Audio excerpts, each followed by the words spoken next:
My guest this episode you could describe as many things. A poet, an actor, and even an activist. You'll find him treading the boards not only as a voice of theatrics, but also as a respected voice of reason in the sometimes socio-economic nightmare that is modern day Ireland. As comfortable on the Late Late Show couch beside Tuberty as he is on one at a 5am after party, it's the latter that he drew experience from for what has been his most successful work to date, the play and film of the same name, Dublin Old School. This is Emmet Kirwan. You must be pretty sick of this at this stage, are you? Microphones in front of your face the whole time, or is it just a hazard of the job now? Hazard of the job, yeah. I haven't actually done any fucking what's the word? I haven't done any bleeding voiceovers in a while, so, you know. Okay, tell me this, right? As a young fella growing up in Tala, who would have been quite artistic, articulate and dramatic, and that led you to a path of being a playwright, an actor and even an activist.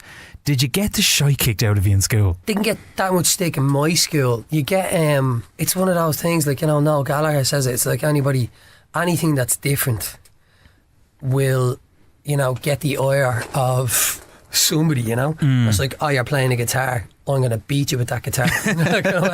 So, yeah, you know, it did, like, it didn't amongst my friends, but like what it does is, there is that thing, like any kind of young person, it's like, don't attract too much attention to yourself. But if you do, you know, you run the risk of kind of fucking getting shit kicked out of you or whatever like that. But like, Tala was one of those kind of places, like, estates fought with each other just for the fact that you were from a different estate.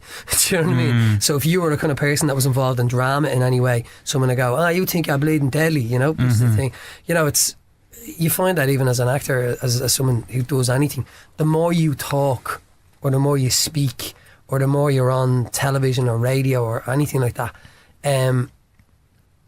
you attract attention. Sometimes it's good, but a lot of the time, just by virtue of speaking, people get pissed off. It creates jealousy in people. Yeah, to a degree. And it's, you know, it's kind of, I don't know if it, people always go tall poppy syndrome, I don't know if it is, but there is a kind of thing that's about people where they go, I want you to stop creating and I want you to stop doing what you're saying, because you're saying stuff, and I want you to stop saying stuff because I have stuff to say and no one's listening to what I have to say. It's essentially the main thing of it, I think, you know. What was the genesis of the whole drama and acting thing with you? When I was younger, I thought, you know, I can't actually pinpoint it, but I do know I said to my parents, you know, one stage I said, look, I would like to do, my mother brought me to see Blood Brothers in town, you know. It was obviously a matinee. There was nobody in it. It must have been in the Olympia or something like that. And it was Willie Russell. He was quite a working class kind of writer, and I was like, oh right, there's stories like that, because you wouldn't associate kind of Coronation Street, I suppose, with those kind of things, but like you kind of go, actually this story kind of resonates or something, I like it, you know. And I was just really blown away with how kind of stage works, you know what I mean? So it was really kind of stage was the thing that kind of stage was the thing that really I was attracted to. So I went to youth theatre, and the thing about going to youth theatre was, when you live in a place like Tala, it's quite enclosed. It's its own ecosystem in itself, and safely you could actually live, breathe and never go outside of Tala as a young person. You could live, like, stay in that particular area and have friends that are all from that particular area as well. But what happened was, when I went to youth theatre, you were given, Dublin Youth Theatre was great, it was only like 20 quid for the entire year. Nobody was there because they could pay for it. It wasn't like a drama school. It was full of people who were creative, that wanted to be writers, wanted to be directors, and essentially you were given the run of a whole Georgian gaff in town. And the freedom of that, of just sitting around with all these other people who weren't just from Tala, they were all from different parts of Dublin, like everywhere in Dublin. And that was kind of quite, you know, people might say, well, it's not really a great kind of world lesson, or it doesn't make you worldly, but at the age of 14 or 15, that is a huge thing. You know what I mean? You're not just hanging around with your sports team, who are probably all from the same place, or your school friends who are definitely all from the same place. You know, you're getting this kind of broad spectrum of society. You can't articulate that at the age of 16 because you haven't got the language or the understanding of it. But just the ability to be with all these people, they pull you up, they give you different ideas, they make you better, and you become open to kind of a lot more kind of stuff that you were never open to before. So then it became a compunction, it became a compulsion, I should say, to write and to act and to do all these kind of things, you know. I think I first got to know you around about 2006. When was the Frazer period? When did that kick off? I think that was early, like 2007. Right, okay. I think it was just before that I met you. Yeah. And the one thing that always stuck with me about you is that I have such a collector nature, and I'm kind of the person that if I'm into something, I'm into it 100%. I'm buying everything. And you were the only prick that used to come up to me and go, see that Adidas jacket you have on? That's a retro. I have the original of that. You know, and I think I remember that one. Was it a Canada one? It was a red and white Canada one. I don't think I was that much of a prick about no, it. you weren't. No, you weren't. They were the exact ones. I have the original of that. And I was just like, fuck him. And I can vividly remember being away with a friend of mine one time. I think we were in like Amsterdam or Berlin, and I remember seeing this. It was some zippy up top, and I was like going, I think I'm going to buy that. I wonder if Kirwan got the original of that. Yeah. I can show you. You probably have more of me now. I've had the vacuum. Like I'm like that as well. Like I kind of fell in love with Adidas tops. Like when I was, it was in my teen years. My brother had one from the 70s, and then I'd start trying to find kind of ones that were, you know, and then like as the broadband was kind of kicking off in 06, 07, like you could find out when it was made, where it was from, you know. So like you get your hand. I got one a Wimbledon one. From like 1985 or something like that, you know, really random. That Canada one was from the 82 Winter Olympics, I think, and it was like the difference between it was like it was cotton as opposed to the thing on top of it, or printed on top. Probably wasn't made in a sweatshop either. Yeah. Handmade by some, like, you know, milkmaid in London at the time or something. But that's actually so bad. Like I was in fucking Fred Perry there in London, and they actually have a brand now called Made in England. New Balance have been doing that for years with their shoes. They have like a made in England and a made in the USA type thing. But the Fred, like you're kind of going, it's like, it's like this one's made, you know, as if they're going, so it's like, what's wrong with the one that's made in fucking... It wasn't stitched with the tears of a small Asian child. Yeah, it's like fucking, you know, what are your fucking work practices for the other ones then if you're selling this as a marketing tool of quality, you know? Jesus, like, anyway. But that was the first thing I remember, because that's how you and I became mates, because every time I ever saw you, it was always, see this new top or blah blah blah. Why Adidas over Nike? Yeah, that's a good one. You know what it was, right? In Tallaght, Nike used to release Air Max Classics. They used to release a new colour every 6 months, and there was like always one person like in your crew or fucking from the estate that got the new pair every time, which you kind of like go, that would be exhausting, you know, money wise, you know, that kind of way. Like, so everybody always wore them, and I remember there was a kind of running gag in the 90s. They used to say that, what was it? Now, like, I don't know, it's probably apocryphal now at this stage. Like, but there was a quote, you know, saying that 70% of all footprints in Irish crime scenes have an Air Max in them. Like, now whether or not it's true or apocryphal or fucking, you know, whatever. I remember thinking to myself, I was like, fuck this, man, this is the bleeding runner of scumbags. You know what I mean? Whereas like it means something different for, you know, like other people wouldn't think that. They think like this is an incredibly expensive runner that's like 150 fucking euros. Do you know what it was? I'd say the Adidas thing was just because my brothers had it, because of the classic kind of marketing campaigns that tied it to hip hop, you know, Run DMC. I always just liked the way an Adidas runner sat on my feet, you know what I mean, like that kind of flat kind of thing. And then in the 90s as well, it was because it was the runner of like we were huge indie fans, you know, that kind of way, like so it was kind of the runner of the raves. It was the runner of you know, fucking Oasis, like Stone Roses, you know, that kind of way, like a classic pair of Sambas. So you're kind of emulating your heroes, you know, that kind of way. So it was part mod or new mod, whatever you want to call it, and like, yeah, so I think that was mainly the reason. Yeah, it would have been the same for myself, because obviously like I was a huge Oasis fan growing up, and then like I really got into Bape and stuff because of like James Lavelle and Ian Brown and things like that as well. And I really do think that like your musical taste kind of will, like you said, you emulate your heroes to an extent. And that jacket is from, what's the Ian Brown one? Keep What You've Got. Keep What You Got, the collab with that's that one. Yeah. I've had lads stop me on the street in Dublin and ask me, like, I'll buy that off you, I'll give you 500 quid, and it wouldn't even cover what I paid for it. Do you know what I mean? The video, his wife directed it or something, and something like that. No, Gallagher's in it. Yeah, I know that one. The collab that he played guitar on. But that's right, yeah, great tune. It's one of my most coveted pieces. You have many like the Adidas tracksuit tops now? Do you have like? I kind of fell out of it a bit. I was hardcore around the same time you would have been, kind of like in the mid-noughties, and then I kind of just not lost the love for it, but they just weren't making stuff that I liked anymore. Yeah. Remember they released the Dublin one? I remember you were killing for that, but they didn't like the colours of it. The blue and orange, and I got it and I didn't like the fit of it, and I sold it to a friend of ours. I sold it to Brian. Brian gave it to me and I remember trying it on, but it didn't. There was something about the fit of it. It just didn't fucking like. And they had the shoes that matched it. The Adidas Dublins in the same colour. They were blue with orange stripes that didn't make any sense. It was like, who the fuck were they bleeding? Like, who were they asking in Adidas about, like, let's make a Dublin, thing? And then they blue and orange. You're like, oh, that means nothing. You know what I mean? It's not even like it's not even, they didn't have to do like, it's county colours, which you're going like, what the fuck? But I'm kind of the same with the Adidas tops. There's a weird thing that happens with them. I always wore them just because they never. And now we're chatting about like Adidas, so it's supposed to be. This is probably what we knew we'd talk about. They are kind of a quality thing. It is a consumer item, you know what I mean? Like, but they are a quality thing that basically lasts over time. Whereas like if you buy some sort of t-shirt in a crap shop or whatever like that, you get 3-4 wears out before the thing falls apart. Like, but it's like any of these things. So like they stand the test of time, they hold up. But I found that there can be an infantilizing aspect of wearing. When I'd walk into a rehearsal room, if I walked in with a tracksuit top, they'd prejudge you. Or they treat you different. And I did it as a kind of little social experiment. I started wearing shorts. Okay. Now, not like fucking shirt and tie, but just, a Farrah shirt or something like that. And not shoes, Farrah shirt and jeans. People wouldn't kind of be as like, there's an infantilizing aspect that happens by wearing them. Obviously, me and you, or anybody of our generation, wouldn't give a fuck. It's like, oh, you're wearing a tracksuit top. That's actually quite nice because it's all from the music element of it. Like the DJs you listen to, the bands we listen to.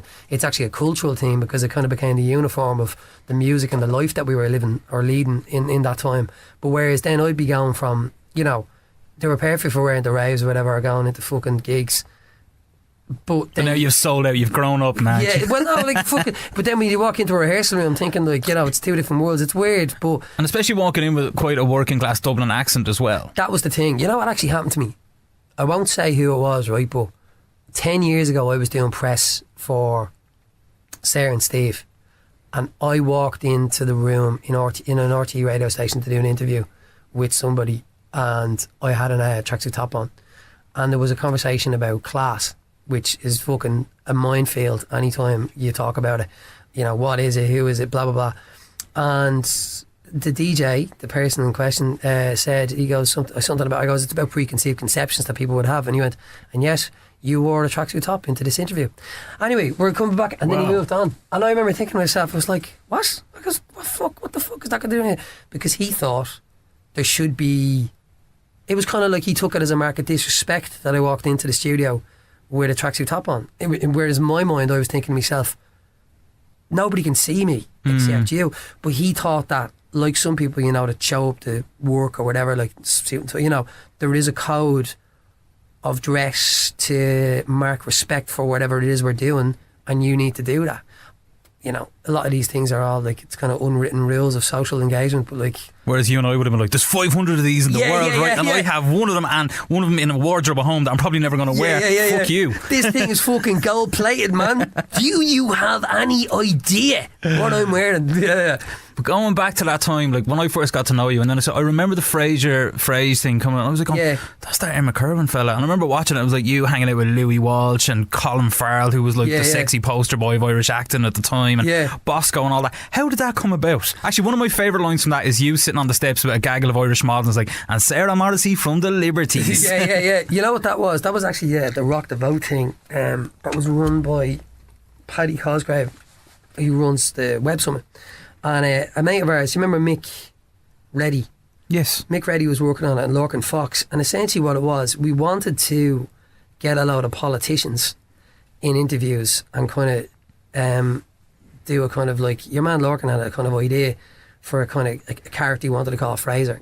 But I was saying, you could basically do a kind of Ali G thing. Fucking, it was very, It was just, it was that. It was kind of like the Alan Partridge kind of thing. Like, here's a character. You know, Alan Partridge does your man Calf or whatever. Yeah. It was kind of like, right, what would be the most extreme version of my character if I never fucking kind of like walked outside my block, you know what I mean, in Tala, and just like never learned anything, and fucking, I basically just maintained exactly who I was at the age of 14, but now I had to talk to a lot of politicians. So we thought we could get a lot of politicians, get them a chance to get their message across, but then also at the same time take the piss out of them. Ali G style, most of them hopefully not knowing that the premise was that I'm not an intern, blah blah blah. That just didn't happen. The politicians were actually more clever than the celebrities. Okay. Politicians just were like, we're not doing that. Like, they fucking could sniff it out. When people think Irish politicians fucking see it, they were smart and they were media savvy enough not to get brass-eyed. You know what I mean? Like, and like that, we were kind of hoping, like, it's like scripts and all written. So essentially then it was just kind of like, they said, look, we need content for the website, so can you just even kind of do kind of mock interviews with the celebrities? And that was how it happened. Asking Bosco, does he ever get out of his box? Yeah. But it's got, like, people were going, oh, did you not go back to doing it? Like, but I don't know, I felt that there was like something, like, you're laughing at something from the inside out. So it's like me doing a version of myself. If I was like your man, like I was saying, what's it, Pauline Calf and is Paul Calf. I was like, he's laughing at a version of himself or whatever, like what he would have become. But I kind of thought it was just a bit, I don't know, that kind of working class buffoonery kind of thing. I'd see other people doing it, like Damo and Ivor, or fucking, like Mrs. Brown's Boys or something. I was just kind of going, fuck, I'm not adding to that, if that makes sense, that kind of way. So the next thing I did was, like, I did it because it was fun and we had the opportunity. It was for the election. It was supposed to be for politicians, but that didn't work out. So everyone was like, do you want to do more of this?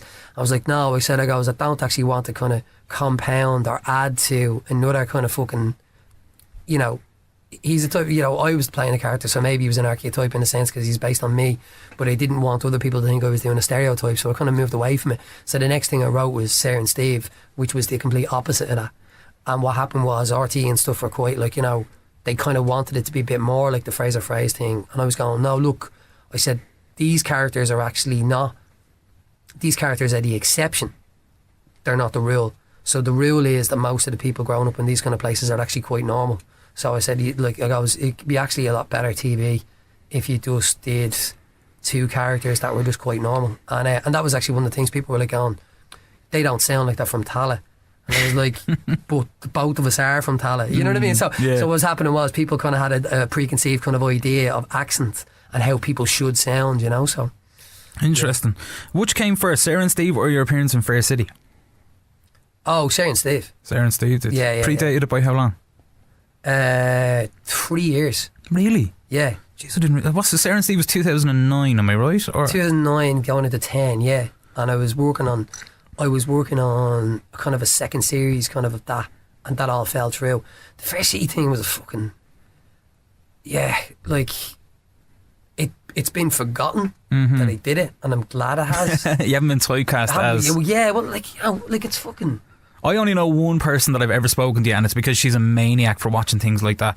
And when Dublin Old School started to blow up on the play circuit, on the live drama circuit, she was like, oh yeah, Emmet Kirwan, I remember him from, he was such and such in Fair City. And I was thinking, you're the only person that's ever said that to me, but that's, ever remembered it as that. And you're kind of lucky that you escaped that kind of. Well, I knew I was like, that was look, nearly every actor, and I mean every actor in Dublin has done it. And it fucking paid the bills for, like, because things get quite tight, and that's the thing, actors don't talk about money enough, you know what I mean? So they all just kind of believe, they go, how the fuck is all these fuckers living and getting away with things? That was like, came at a time when I did, not that I hadn't got other work, but I needed money to pay rent because I had to move gaff and fucking all this kind of shit was coming up. And they said, look, there's 5 weeks, do you want to do it?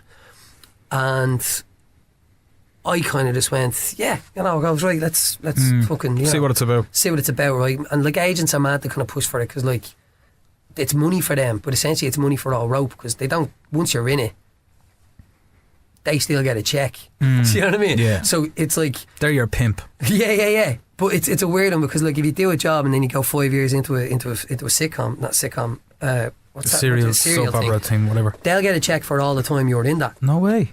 It's not just, do you know what I mean? It's like it's not like just a once-off finder's fee. It's a running for thing. agents to get an actor into a soap opera is a fucking bonanza. That's an interesting So one. they will kind of be like, oh, there's a job coming up, and you're just like, so. And the other side of that is you can't audition for other things because you're in that all the time, you know. And it's very insular because one thing I will say about it, they work incredibly hard. Like, they fucking break their bollocks, the actors.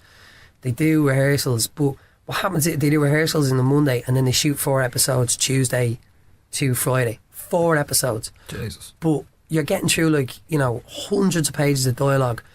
It takes them 6 months to write the show, but then you're only given 3 minutes to rehearse it before you do it. So much work goes into the planning of it. There's the story department, then there's a script department, then there's like the production department, all this kind of thing. But it's fucking wild. Like, it's like kind of like, you know, yeah, look, I won't say too much about it, but yeah. I kind of just went, I said, this is one of those things that I noticed people started on the street going, and like, they wouldn't actually say it, and they just go, like, it's like they lose all control, or like they go, yeah, fishy, fishy, fishy, fishy, and like as if like they have some sort of fucking, you know, involuntary response to seeing someone off the telly. And it just goes, yeah. And you forget like that if you're in someone's television every day, there is that kind of like, they don't know how they know you, and they kind of, I was very particular. It's mostly taxi drivers. Or bloke was driving a truck and he stopped it like and jammed on in the middle of traffic and fucking shouted across the road. Like, I don't even know how he see me in his cab. He was that high up. I was in the passenger seat of a car. And he leaned across and he's like, yeah, watch out for him, he's a fucking bollocks. And my missus was like, what? You know, and I was like, oh, this is mental. Yeah. And this is just Fair City. This isn't like Coronation Street, EastEnders level stuff. Yeah. But it's kind of, so like, what happened? Yeah, they rewrote the character at one stage. And it was supposed to be becoming addicted to drugs or something like that. But they said, no, that's really more of a storyline for love, hate. So they rewrote all of the scripts on the Monday night. And the next morning I had to come in and I had to relearn the lines to about 16 scenes. And I just went, I can't do anything with this. There's no acting involved in this. This is like... You're just a vessel for their... Yeah, it's like, I goes, there's no rehearsal. So I goes, there's no nuance here. There's no acting here. This is literally just going to be me trying my best to remember the lines in it. So that's what I mean by the actors in it work incredibly hard, but they get no time to do what they do. So that's why, like, I've nothing but respect for the actors in it, because like, they fucking break their bollocks and they're ploughing through the lines. But the one thing it does, it gives you an ability to always learn lines. But I kind of noticed, I was like, I get out of this now, because if I don't, you're going to get stuck. I'll get stuck. And also, people need to forget that I'm in it. But what they did was, you'll like this is a good one. My character left, and then I was at a festival and I met someone who runs the show, and I was like, I seen them come towards us, I was like, oh no, I was like, and they go, they go, we're thinking of bringing you back in thing, and I was like, I was locked, so I didn't want to like be having a conversation like in a professional capacity at a festival. I was like, yeah, I could be around later in the year, and I ran away. Like, and I told him, I said, I'm not going back to that, and he goes, alright, cool. So instead of bringing me back, they replaced my character with another actor, same name, like he was playing my character. He was 15 years younger than me. No way. So they brought him in, and I had a younger brother in it, but they never explained how I had become 15 years younger, and I was now no longer the younger brother. I was now no longer the older brother. I was younger brother to your man. That's mental. They just didn't explain it. But you know what's worse? The audience didn't even cop on. You know what I mean? Like, so I think there's been 3 actors. It's like Nick in Coronation Street. There's been a number. Like, I remember there was like this pin-up guy, Adam Woodyat or whatever, back in the day. This blonde-haired, muscular fella. Do you remember that? And then they brought in your man from Dream Team off Sky One, who looks nothing like him. Right, but at least they followed the age thing. You know, I'm giving myself away as a secret closet Coronation Street fan here. It's just my man Davis watching the gaff growing up. You know? Yeah. There's another actor who remain nameless, but I know he's playing a character who right now should be 52, but when they brought him, he replaced another actor. When they brought him in, he was like 15 years younger or something like that, or 18 years younger. That's than gas. Thing. But it's mad. But look, the thing is as well with like dramas like that, if you get not a bad storyline, but you get a storyline where you become a villain or something like that, it's not actual fame, it's just notoriety. You'll get like you get dogs abuse in the street, like, you know what I mean, like bad, like, you know, people will be fucking shouting at you, you know what I mean, like, so it's just not worth it. It's just funny what you say about public perception on the street, because that's something we spoke about before we got here, and as I was going to tell you this story, that like one of the last times I really remember seeing you was on Abbey Street. Came out of a gig in the Twisted Pepper, and I remember you bouncing across the road like Tigger out of Winnie the Pooh. Ricer, what's the story? And I was like, alright, what's crack? And I had a friend of mine with me who had never met you, and we were going to an after party somewhere, and I remember walking up the road and we were chatting, and you got pulled away by somebody.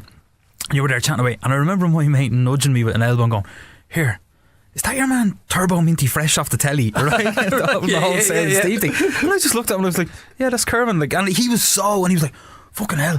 Do you know what I mean? And he was blown away by that. And I was just going like, you know, this fella who's saying this to me is my mate. You're my mate. And I'm going like, I just didn't view you like that, because I knew that's what you did and that was your thing. But to people outside of that bubble, I would have never experienced anyone behaving like that around you before. And I just thought it was hilarious because he was so starstruck by you at 3 a.m. on Abbey Street, bouncing around, going, right, we're going to this after party, it's going to be deadly.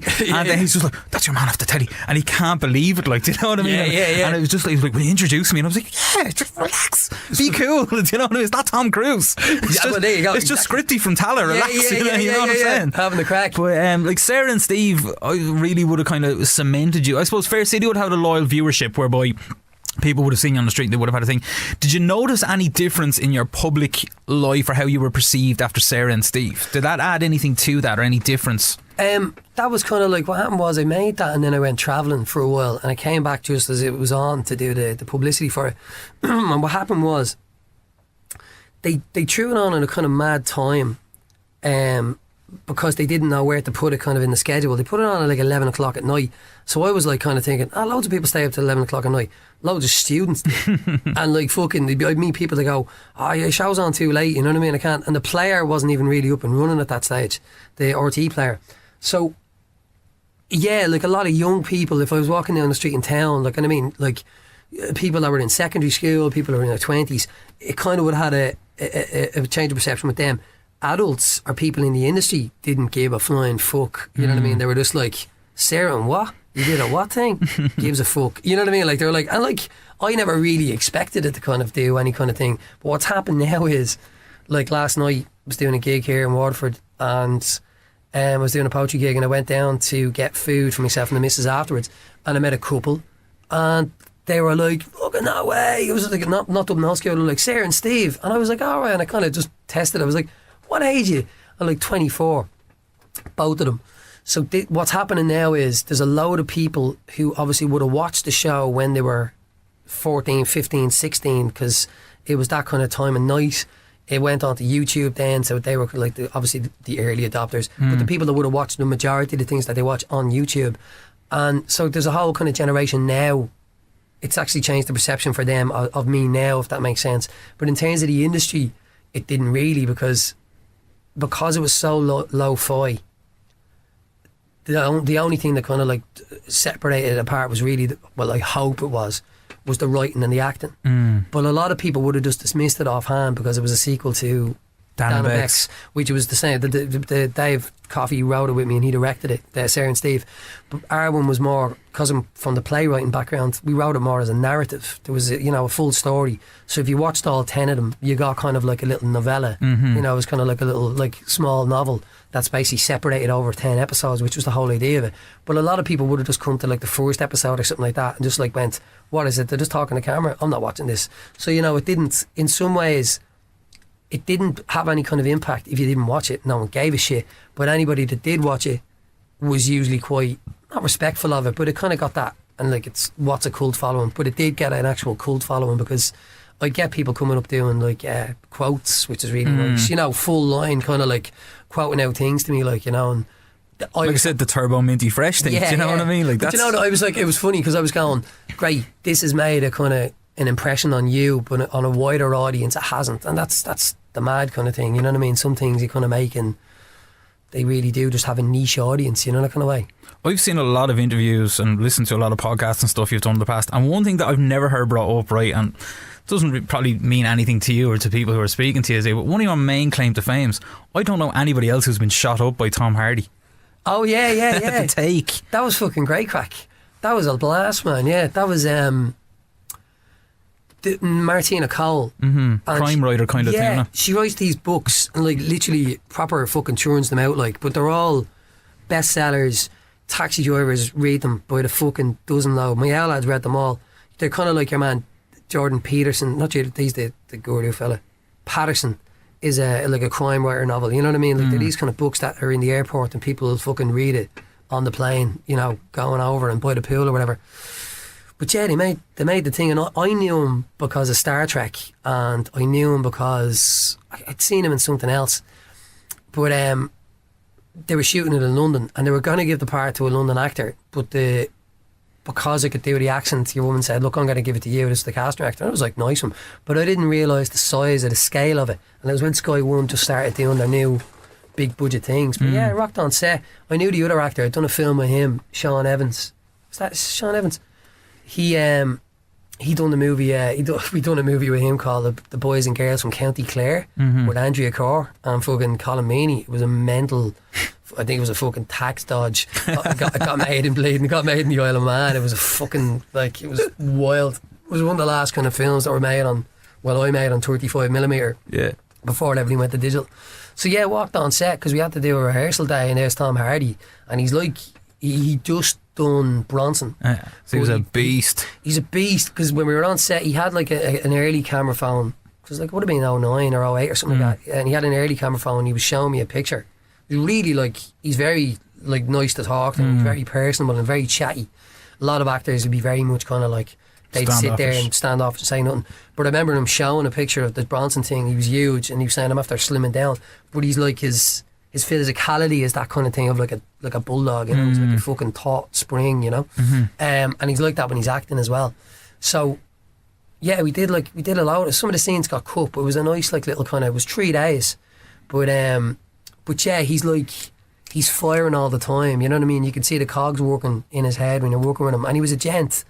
Because the way they do those kind of things is proper, like, I don't know if you're playing Red Dead Redemption or something, you know, like you fucking, the old dynamite blowing up the train tracks, like you actually push a little box down. Yeah. With TNT written on it. Yeah. Like fucking Acme, you know what I mean? What's it like, the Roadrunner? Yeah. They give you 3 jackets, so you've only got 3 shots of it. So he lifts me up, puts me onto the table, and then when I'm on the table, they bring in all the like apparatus. But it's literally like a wooden box with 3 switches, like something from the 70s.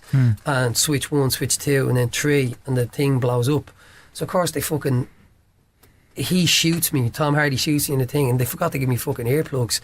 And it's like like the beginning of Bleeding, Saving Private Ryan, fucking on a set. But he's like, hey, I get him, you know, you remember, I'm just kind of remembering all this now, but he's like, get him fucking earplugs, and my legs are kind of hanging off, and he goes, so you stay there, mate, I'll be back in a second. And he went off and got like a box, put it under my foot, like, you know, and just a real accommodating gentleman, very nice guy, very I remember he was saying he was writing something at the time with his dad, which would have become, oh yeah, that I know the thing you're talking about, like I can't think of the name of it, but it was on the BBC there a while ago. Yeah, so like, I mean, that was 2009, so he's a writer that far back.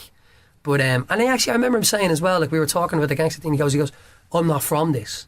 He goes, there's some actors like pretend like that they are. He goes, I'm not from this. Like he goes, I grew up in a nice place, like, you know what I mean? He goes, but I get played these parts, you know, they give me these kind of tough guy parts. But obviously because he's fucking the physicality he has. But that's an idea that as well, that like Meyerhold is a Russian kind of proponent of physical theatre. He would have came at the same time as Stanislavski, and he has this kind of idea the actor as athlete, and you know, it's something that like a lot of actors are really good at, you know what I mean? They train in a way that athletes do in order to be able to kind of do roles that or transform themselves, you know. But yeah, no, he's a lovely fella, and yeah, I got shot.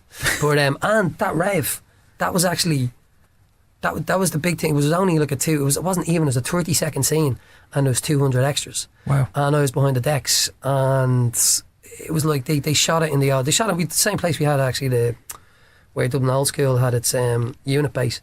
And I remember walking into a place one day on the set, and I was like, I I goes, look at this, man, this is mad. And they had all like leaves coming down through the ceiling, these big vats. And I went, Jesus, you couldn't set dress this. And then one of the fellas looks at me and goes, this is a set. I was like, oh, right. Grab shy. I thought it was like an abandoned part of the John Player Blue factory. That, like, I was like, overgrown. They really struck gold at this room, didn't they? Look, it looks fucking overgrown, like apocalyptic. And he's like, no, man, we made it look like that. You know, the set dresser fucking well pissed off. You mentioned there about Tom Hardy and him writing stuff and like that, and of course that is another string to your bow. You're not just an actor, you're a writer, you're a poet, you know, all the rest that goes with it. What's your writing process like? Do you find it hard to find time in your day? Like, do you have to have a set time that you work to, or is it just whenever you feel the inspiration? Yeah, like writing is like, I was talking to, you know, some people at Q&A last night. Kind of, there was a lot of writers there, and like writers are always kind of really interested about everybody else's process. And you know, there's loads of books on it, how to do it. Some people, Stephen King has that book, you know, on writing, and there's a lot of writers believe like you get up, you sit down to typewriter for 3 hours, you bash it out regardless of whatever it is, and then you move on. You know, you do something else, you spend your afternoons reading or watching TV, or, you know, kind of like consuming other stuff. With me, it's kind of different because, you know, I find I can't do that. Like Sylvia Plath used to wake up in the morning time, you know, and write poetry just before her children woke up because it was the only time she could. You know, other writers are like that, but I'm not a morning person, so I usually have to kind of wake up and get going. So what happens is I have to take time out completely from acting or from doing anything to get something done, you know.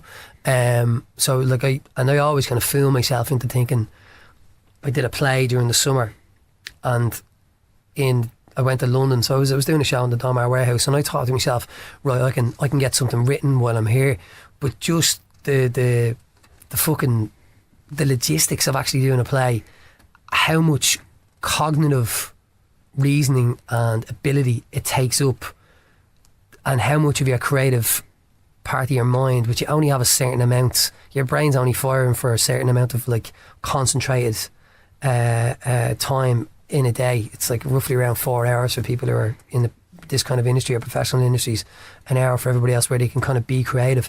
So if there's anything else going on in your life, like a job that you have to do, you have to break up your day, it's almost impossible, I find, you know what I mean, to do it. So what I do is I take time out. So like there's a possibility that I might be writing a TV series, but I had to kind of like say to the producers and the TV company, I need to know that this is happening, because if I do take on this job, I'll have to take 3 months off from doing anything else.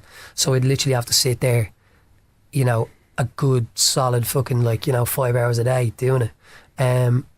I read books at the same time, continually.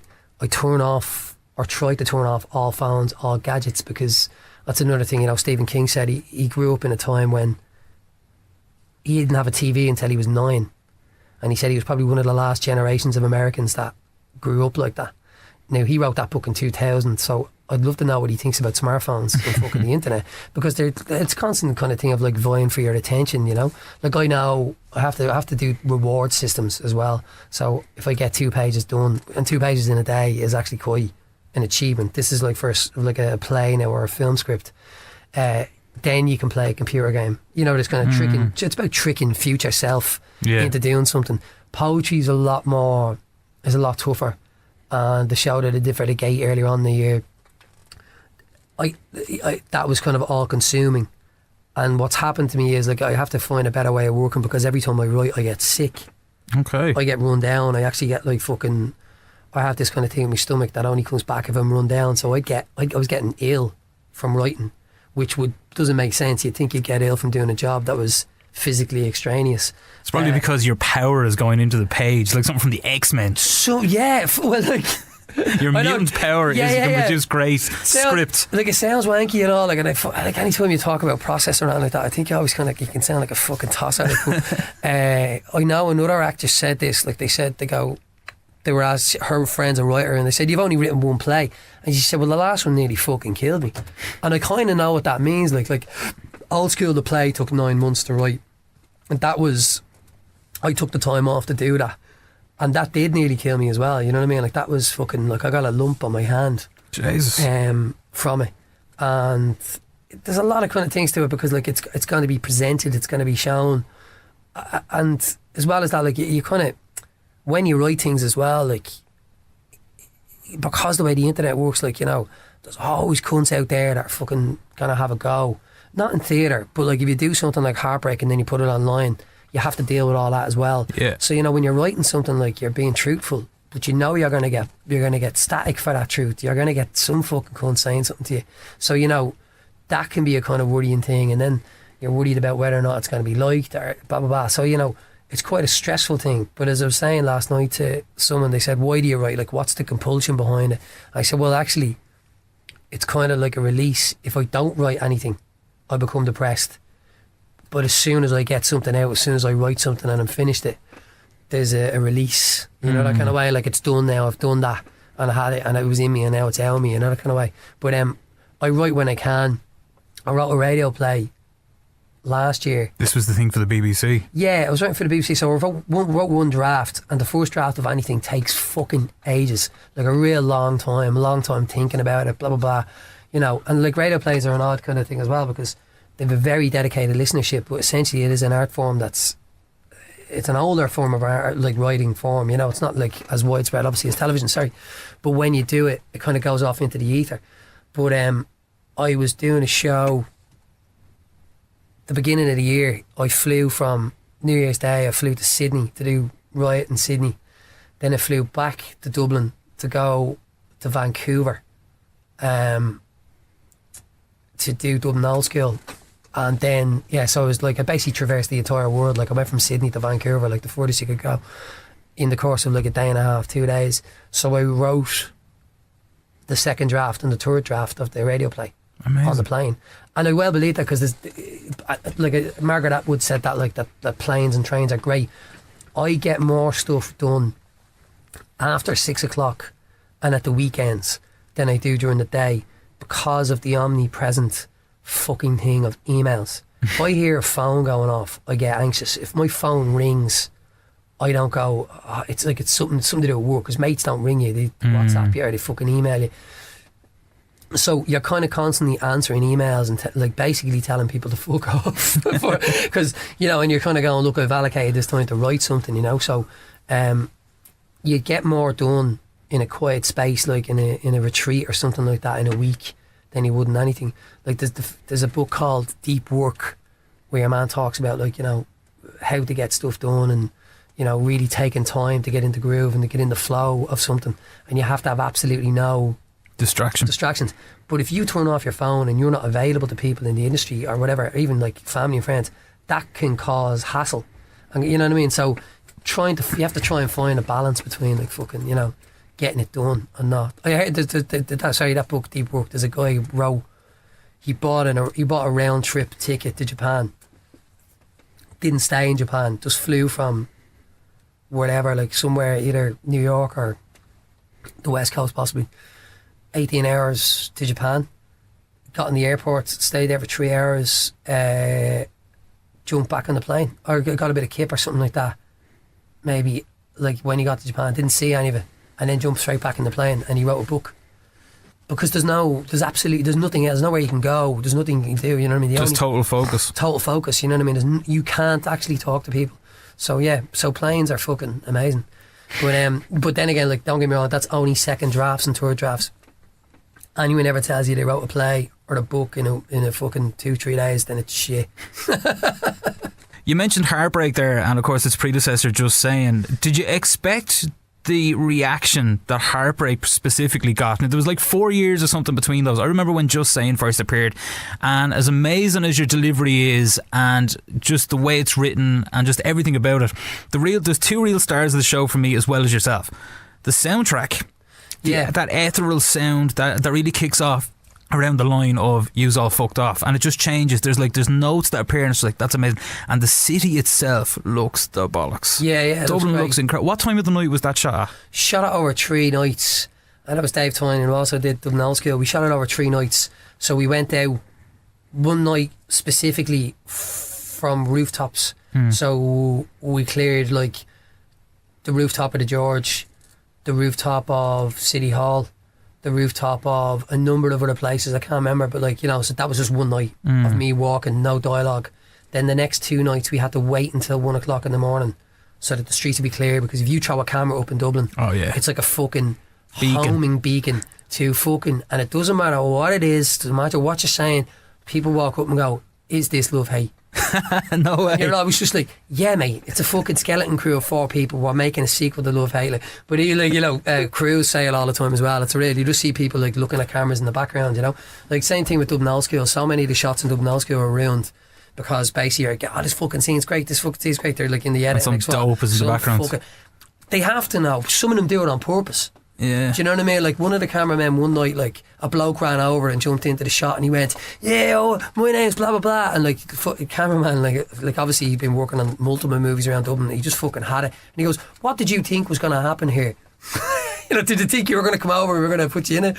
But yeah, it's a but we did it over 2 nights, and then the last night we all jumped on the ferry and went off for the last scene, and we got a cabin. We all slept because we'd stayed up till 6 in the morning. We all slept and then came home, and then it was all done over 3 nights just before Christmas. Freezing, fucking freezing we were. The reaction to Heartbreak was immense. I can really remember the night that I went live, and like it was just, my newsfeed on Facebook was just full of people sharing. It was all like mutual mates of ours, and just like the, you know, the greater kind of like public then. And I remember almost kind of sitting there every couple of hours just refreshing to see how many views hit. It's on like 1.5 million on Facebook at the moment, and like 500,000 on YouTube. Are you sick you didn't put it on YouTube in the first place to get all that sexy ad money? Oh no, well fucking I think they did put it up on YouTube. It's on Dave's account, so yeah, it is, but like I say, it's only got like a third of the views on YouTube that it has on Facebook now. Do you know what was happening though at that time? This is really boring kind of stuff, like, but I think there's something, Facebook kind of went after YouTube and purposely stopped. I don't understand it now, but there was something where you couldn't embed videos or something like that. It wasn't showing up like a shortcut that you could play. You couldn't. You'd had to click through, and it'd take you off the site, and then that'd take you to thing. So I think I remember something about that. That's why they kind of started their own video kind of thing, because they're competing with them. So they kind of made it more difficult for YouTube. So whereas Just Saying got like 500,000 or something, Heartbreak would never have got those type of figures on YouTube, because actually someone contacted me and they wanted to turn it into, you know, those other kind of videos they do where they have borders on them and they have the dialogue. Yes. Some American company got in touch and said, can we take your video? And I said, can you link people back to our page? And they said, no, we'd take it, re-upload it and repost it. And I was like, for what? Like, and they were like, for the like exposure. We were like, nah, you're grand. It probably could have got like fucking, I don't know, through their kind of channels, millions more views, but we were like, nah, fuck off, you're not taking content we made for free. And like, you know, or my poetry and fucking making money out of you, prick. But like, Heartbreak was obviously part of Riot. Is that correct? That was like, it was one of the 3 kind of spoken word parts of Riot. There was 4. There was asked to do 4 poems that kind of framed modern Ireland, and I was given kind of a loose kind of idea what kind of each section of the show would be like. And they said one of the sections of the show was going to be called Heartbreak, and they said, well, what would that be if it was Ireland? And I was like, okay. So it kind of came about through that, like, you know. Were you surprised by the reaction and how quickly it took off? Yeah, like I wasn't expecting anything from it, really. I remember reading a comment from you at the time when you said that you had no point of reference for it and you had no real kind of like expectation, but then for something like that to just shoot off, like as I said, every few hours I was almost refreshing it just to see how many more 100,000 views. I think it hit like 1 million within the first few days almost. In a week or something. It was crazy. And then of course you ended up on the Late Late Show, and just like it really kind of cemented you. I remember as well you being a talking head or a voiceover for some documentary that was on.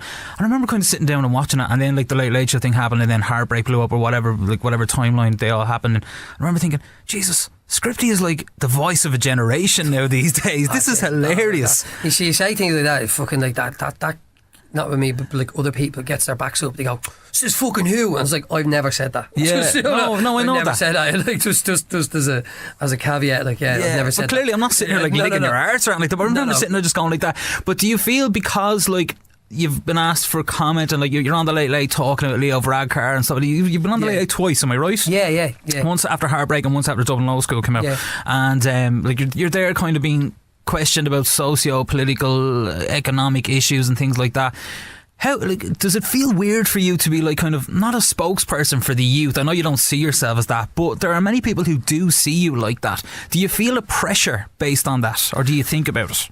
No, like I genuinely don't, like, because if I did, like, fucking, I think anything I'd say would be kind of compromised or whatever, like, you know. So like when, like, we're here, this is kind of about stuff we like. It's about pop culture. Like, this is what we're talking about. That's the stuff that interests us. But some people want to talk about politics on television. There is a kind of thing of and political shows. There's actually an element of them about immolating yourself on stage or on television. It's like, here's a can of petrol, kid, set yourself on fire. Do you know what I mean? Like, there is an aspect of that, like, you know, so they think they can get a fucking, like, a good soundbite, or you said this thing in this time, you know. And I think the main kind of drive about it is to confound somebody's expectations about what they think you're going to say or how you're going to say it. So yeah, it just, you know, it's just, if they want to talk about politics, it's like, I have gotten, someone was asking me about it, like, you know, the work that I did, I started to go, well, actually, if I'm doing poetry, it can either be about something or about nothing. And I think the more, as I've gotten older, you know what I mean, I see, like, yeah, possibly, like, obviously we all live in houses with running water and fucking electricity, and it's not the, you know, the horrors of the 19th century. There's no children, you know, on horseback with fucking no shoes, and, like, but at the same time, the poverty and the social inequality that has been experienced in this country is relative to the time in which we live in. And the reason that I would be so kind of annoyed with kind of neoliberal parties like Fianna Fáil and Fine Gael is that these things are actually incredibly easy to solve. And we can see that from Nordic countries, and we can see that from other liberal democracies in Europe. They're incredibly easy to solve, but because of both the inaction of a political class and just the downright fucking crookedness of them, they're not doing anything that's technically legal that'll ever get any of them fucking locked up.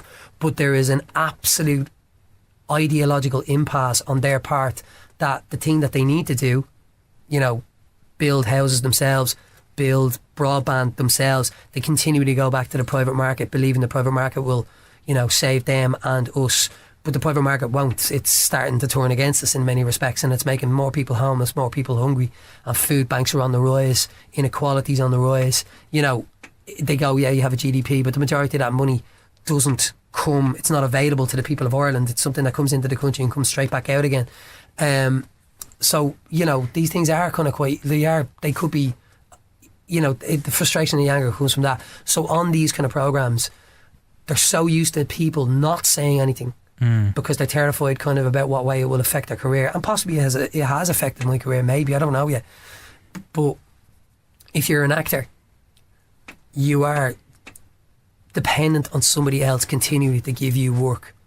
If you're a writer or a creator of your own work, it can free you up because essentially you don't really have to rely on anyone else. So that kind of fear of, am I going to work again, stops becoming a fear because you're like, well, I'll just fucking make my own thing. You know what I mean? Like, there's a freeing up of that.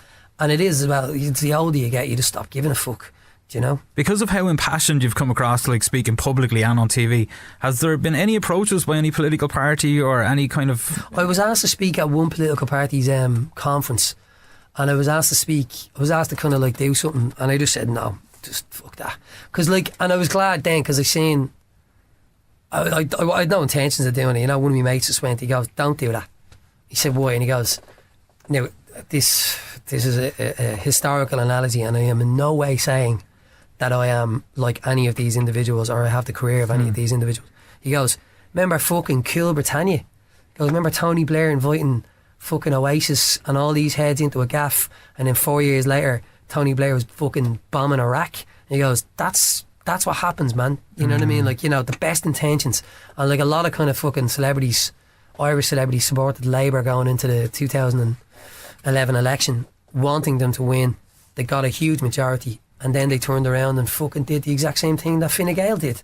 And anybody basically that wound up supporting them was just left with egg in their face. So I'm not saying I won't support the political party in the future, but right now, at this moment in time, it's better for me.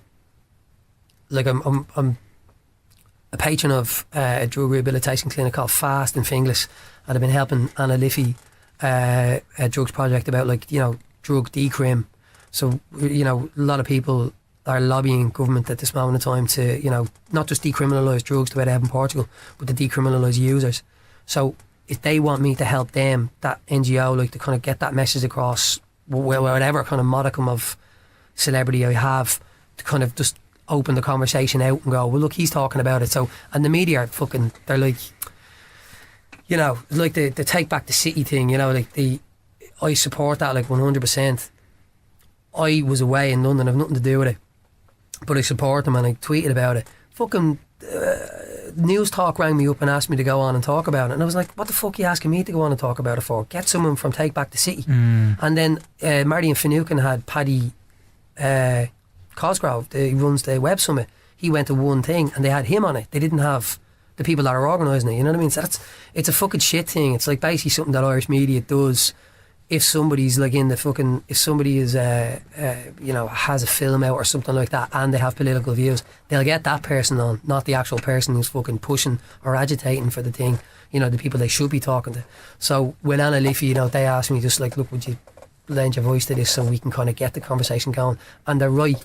Newspapers do go, such and such was at it, well then. So it's like, but the difference is, these are more kind of, you know, yeah, it's not kind of like a lot of people that do for like charity or whatever, but I am interested in kind of like, I don't know, helping where they can, if they can, you know what I mean? Like that's part of it. You mentioned the film there, of course, very much the current feather in your cap, and I know we're tight for time. I kind of feel like the arse has been talked out of Dublin Old School at this stage, the amount of interviews and cover things of Sunday paper magazines. You've like, you know, how many times have you told the story behind the inspiration of, you know, meeting your brother in London and things like that? So we're not going to get into that, but I remember one thing after I saw it and I texted you about it and I said, I don't know how many people are going to say this to you, like when they're licking your arse and tell you how great it is or whatever that, but the look of it, the money, and you wrote back to me and you said about the money that you've spent on the lenses for the bokeh. Yeah. Talk to me really quickly about that, about how much effort went into creating that look. For the bokeh, for anyone who doesn't know, is like the background and how it's blurred out. There was some scenes there in alleyways off Henry Street and it looked like an acid trip. It was so kind of focused on a character, you know? Basically what happens is, like, modern cameras, like the reason why digital wouldn't really work in the early days of digital was because everything was in focus. So it's all got to do with the lens. And essentially the way the human eye sees is like it has things in the foreground that are in focus and the background's out of focus. So people like that and the eye notices. This is just basic camera stuff. You know this, we know this, or most people probably know it. But anyway, I remember Dave Tynan saying, you know, I was going about, we skimped on something else. And he said, no, we did that because we needed those lenses. So you get the camera is worth like X amount. It's a digital camera. And then the lenses are the things that are fucking, you know, really, really, like, I was out at a play on Tuesday night and I met one of the guys who was part of the camera crew, and the opening chase in the Old School was actually done on a skateboard. So the camera guy is a professional skateboarder. Now, we didn't tell fucking anyone else about this, so I don't think Shores knew about it. Basically, he started running with the camera on his shoulders while skateboarding. But this thing was like, he goes, it nearly fell at one stage, and I goes, how much was the camera? And he goes, fuck the camera. And he goes, the lens was like nearly 30 grand. So I was like, oh, Jesus. Don't tell the Irish Film Board. Yeah. It was actually, well, I think it was JJ's, like it was his actual lens. But yeah, the lenses are the things, because essentially the box is more or less the same, and that's literally what they are. The actual cameras, like a lot of them, like the Reds or the Lexias, are just boxes. It's just the cameras you get on them. But you know, if people are out there and they're trying to make their own things, like cheap lenses, as long as they're fast, like a 50mm 1.8 Canon, it's like 80 quid, and it's like it's a fixed lens, and it's like you could make it and look fucking brilliant. The nifty 50, as it's known in the business. If it all ended tomorrow, what's been your proudest accomplishment of your career so far? Would you say Dublin Old School and taking it from the pen and paper to the silver screen, or is there something else that you're kind of a little bit more proud of secretly in yourself? I think bringing it from where it went all the way to the national stage in Britain, and the Saturday night on stage in Britain, in London, in the National Theatre, and half the audience were Irish, and most of them are people who would have emigrated just after the crash. So the story is kind of about them, like these were our friends and stuff like that, and people we would have known from 2000 to 2008 who then had to leave. And the way the Dorfman Theatre is made, it's a 4-story, it looks like a spaceship, and the sound system is amazing in it. And theatre can be quite staged, you know, people don't kind of react in a way that's like a concert where they go "Goo-ah." But literally, you know, standing in that kind of like 500-seater theatre, looking up into the stand, and I could see all these faces of people that, you know, we used to party with, like in Dublin, and kind of friends and loads of Irish people.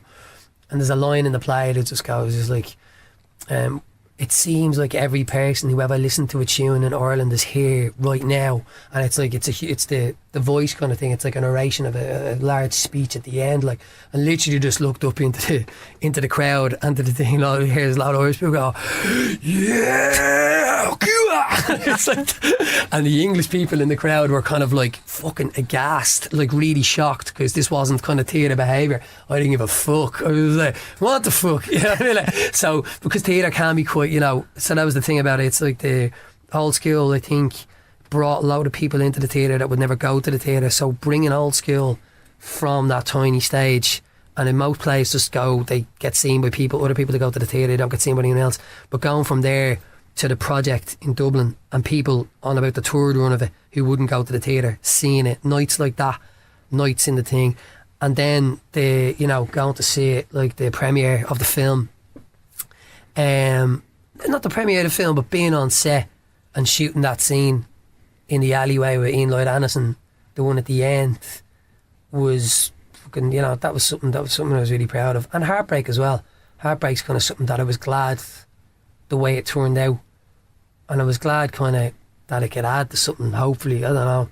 But yeah, Heartbreak was kind of something that it added, oh yeah, I don't know, it added to something, maybe, possibly, I'm not sure, but I was glad how it resonated with people.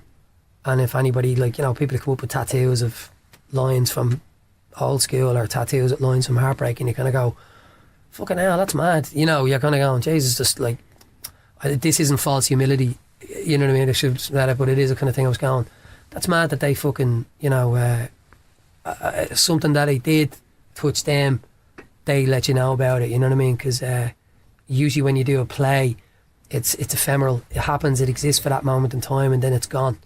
And usually it's a play written by someone else, or it's an old play, so people have seen it a million times. So it's a kind of a fleeting transaction that lasts for no longer than that moment in time, and then it's gone and it's forgotten. But if you can do something that actually like hangs around in either their consciousness or the cultural consciousness, then you kind of get something, you go, actually, this is the thing that's most, you know, proud of. And I should say, I'm obviously proud of having my fiance and getting married in the future, but I'm just saying this is the pride in the sense of a professional career way, if that makes sense.